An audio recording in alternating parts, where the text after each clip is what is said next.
Hi, everyone. Hey, just going to wait for the slide. Okay. So we're talking about illuminating our future. And to me, that means creating a sense of meaning. Because creating a sense of meaning transcends what we call finding success on what we can put down on paper simply alone. Finding a sense of personal meaning in our lives is at the root of every significant moment that we live, ranging from the best of times, if you've ever said something like, "Do you realize what this means?" to even the worst of times, when you say things like, "What is this all supposed to mean?" Even the way we communicate and exchange ideas. Have you ever said or feel like saying, "Well, I know what you're saying, but what do you really mean by it?" Because more important than what you say is what you mean. So all the while we're searching for this personal sense of meaning, we are bombarded by messages coming at us from all directions, which prevent us from finding that sense of meaning. Messages from every angle, stopping us from finding our own sense of meaning. See, I'm a fan of new ideas. Right? As you heard, I'm a founder of yaymath.org, which is a free online service in which I film my math classes live in the classroom. In 5 years, it has revolutionized how people are successful in the pursuit of their education. So within that 5 years, within the experience that I've had wonderful engagements with the viewers, with the fans that are watching, and I see a recurring theme. The recurring theme is, thank you so much. Math gives me such a sense of insecurity. They keep saying that word over and over again, insecurity. So then it dawned on me, if we're going to be creating new ideas, I thought we should make TED history and define a new word tonight together. So this word is so new that even Google has not heard of it. I've tried, I've looked it up. And I got the famous, did you mean something else, right? And this time I was happy that I didn't get anything. So we know about the word insecure. So tonight we're going to define the word outsecure. To be outsecure is using external messages to define who we are. Defining ourselves using external messages. And those external messages define our sense of identity, our sense of behavior, and our sense of fulfillment. And what I mean by our identity is who I am, what I stand for, messages that come in and try to influence that. They define our behavior. How do I carry myself every day? What do I say? How do I act? How do I behave? And they define our sense of fulfillment.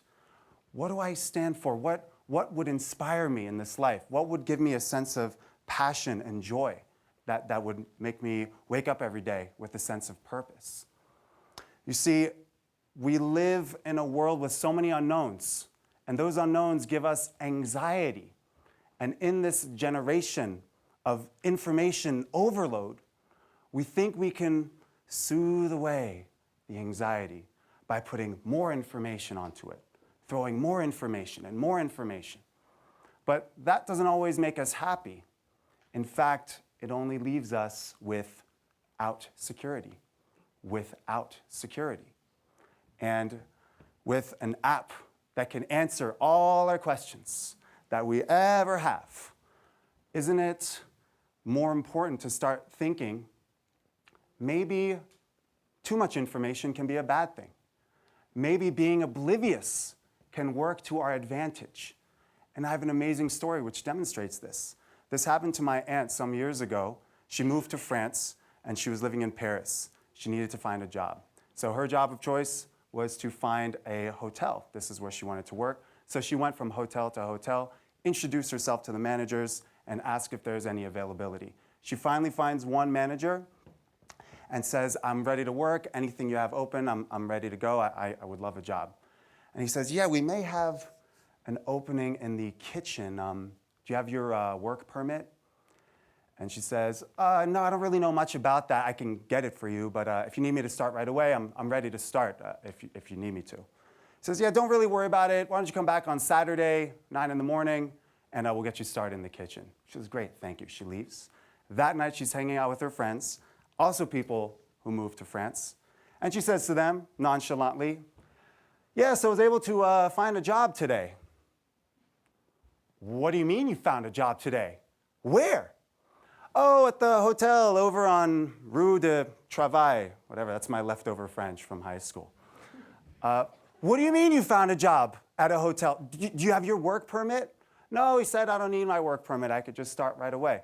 What do you mean you got a job without a work permit? You can't get a job without a work permit. You can't even get a work permit. Those are impossible to get. This girl got a job without her work permit. How do you get a job without a work permit? Everyone knows that you can't get a job without one of those.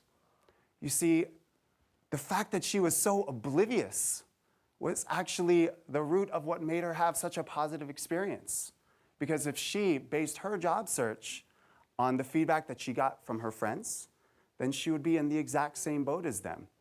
But because she created her own experience from her own set of values, she was able to find a job very easily. In fact, some of those friends were probably being outsecure amongst themselves, because what if one of them just decided to walk down to City Hall, maybe stand in line at 7 in the morning, and then at 10 in the morning be sipping coffee with work permit in hand? So sometimes being oblivious can be an advantage, okay? So where are the potential sources of outsecurity in our lives? Everywhere, everywhere, everywhere, we're bombarded by messages coming at us from every direction. As a teacher, I see it all the time. A quick check, a test for the students to see if outsecurity is part of your life. If you get a test back and the test score is low, and you look at it, and the first thing you say is, what are my parents going to say about this? So, look, that's no one's fault. That's no one's fault. We define outsecurity as a habit of creating external messages and turning them into internal messages. So more important than what my parents think is, what do you think about your low test score? Isn't it your test score? Isn't it your life? What do you think we should do about this situation? It happens at home. It could happen with friends. Are you the type of person, or do you know the type of people that are always asking, what do you think about this? Or what do you think about that? I heard this was some way, but can you verify that it was this way? I heard that up was really left, and I heard that orange is really green. And they keep asking and asking.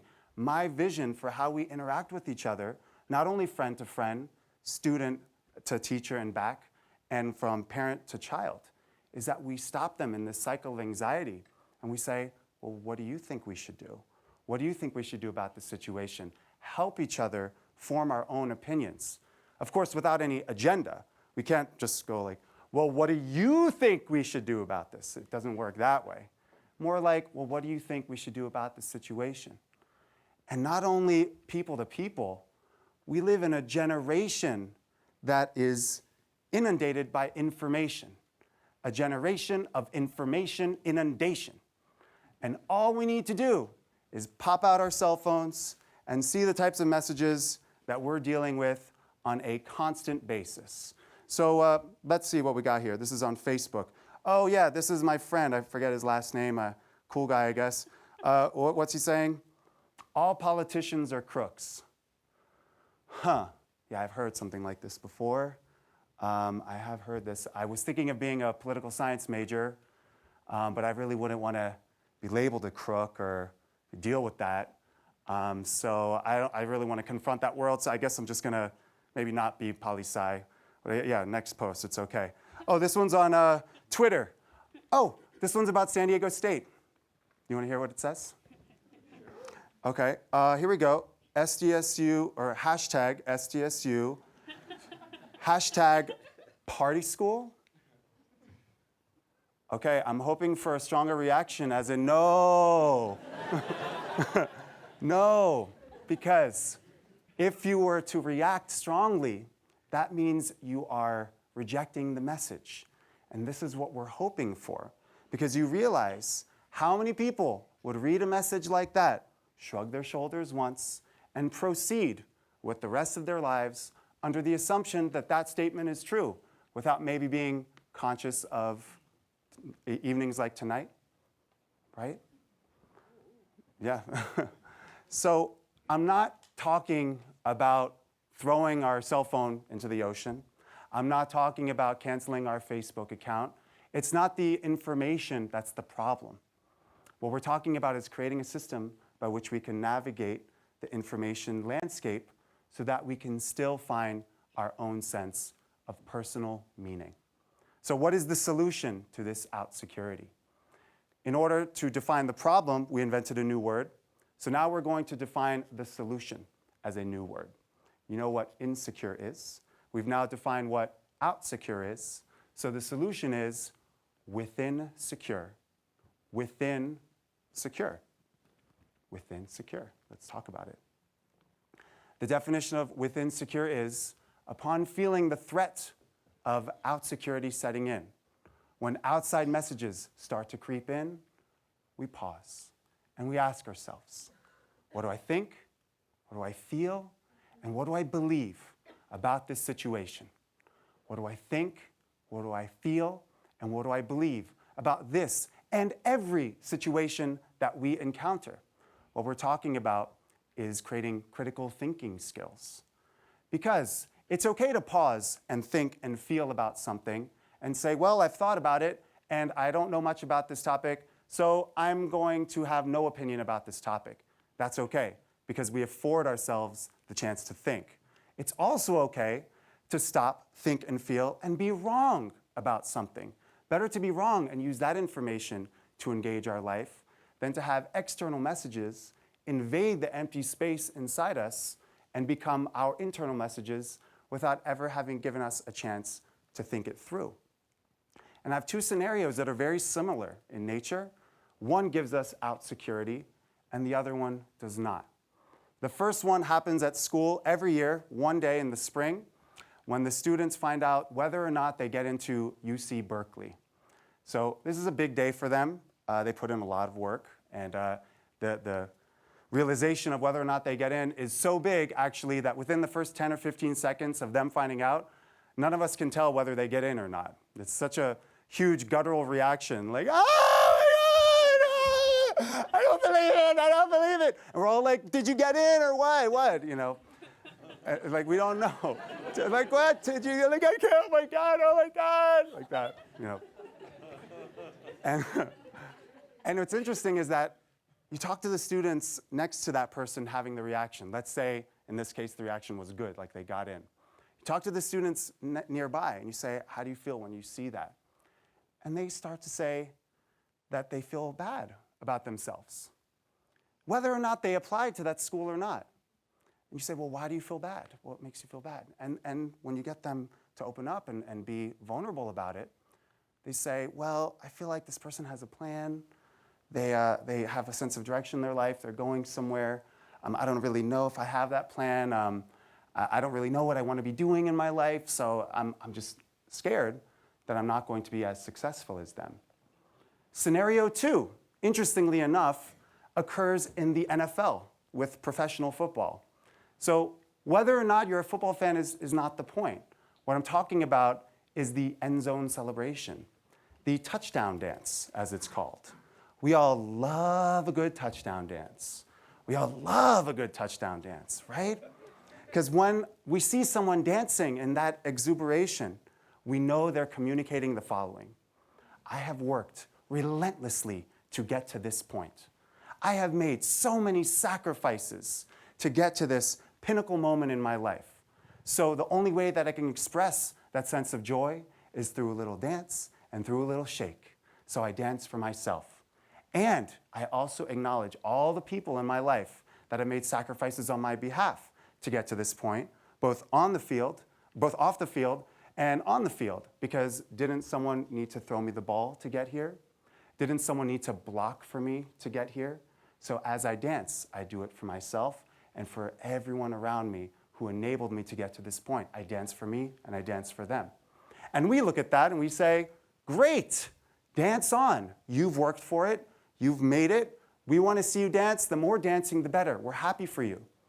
So why the different reaction for the Berkeley student? Isn't it the same thing? I've worked relentlessly hard to get to this point. I've made all kinds of sacrifices. So many people have made sacrifices on my behalf. So I celebrate for myself and for them.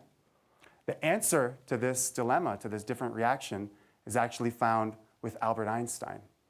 Albert Einstein says, if you judge a fish by its ability to climb a tree, it will live its whole life believing that it's stupid. Wise words. Back to the NFL example. We see someone dancing in celebration, and we look at them and say, good for you. I'm not making any comparisons, am I? You are a fish, and you swim. So I am a squirrel, and I climb. So swim away, and I'm able to watch you from this place of safety and distance and be happy for you as you do your swimming thing, fish. And then, animals are fun. And then we go to the Berkeley example. They break down this huge reaction, their overflowed sense of joy. And then we say, you're a fish, and you swim. So does that mean I'm a fish, and I should swim? Because I'm not feeling this water, I guess, if we can say. I'm not feeling, maybe your path is not necessarily mine. Maybe I don't feel like I'm going in the direction that you're going.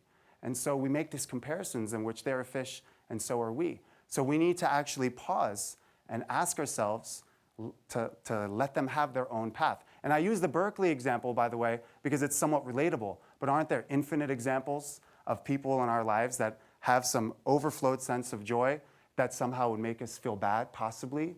Maybe someone getting in a new relationship, or maybe someone gets a new job, or a promotion, or even finding a passion in their lives. And we feel like, oh, maybe I haven't found my passion yet. And by the way, there is a responsibility for the celebrator. The celebrator has every right to celebrate as much as they want. They're able to express all the joy because they've earned it. The NFL actually has it right here. They have a rule against taunting. Can't like put the ball in someone's face or throw the ball at them. So too, the students are encouraged to not do a Berkeley dance in front of everyone. Like, I'm in Berkeley, baby. You know, can't do that. Like, I'm in Berkeley and you're not. So you can't do it. There's a responsibility. But the responsibility for that person is to do what they want on their own and be exuberant. And our responsibility is to pause, detach, and say, you're a fish and I'm a squirrel.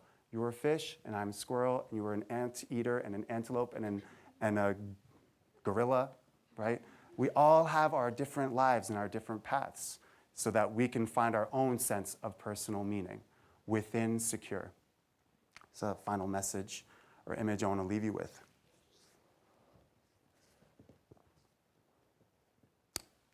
The purpose is to come from within.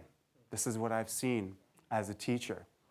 And as a math teacher, I have made a mathematical certainty of where we can find meaning in our lives. This is mathematically proven. So in math world, to calculate the mean is to calculate the average. The mean is the number that's roughly in the middle. So does it not make perfect sense? In order to calculate the mean or search for the mean or meaning in our lives, we need not look anywhere, but right here in the middle. Thank you so much.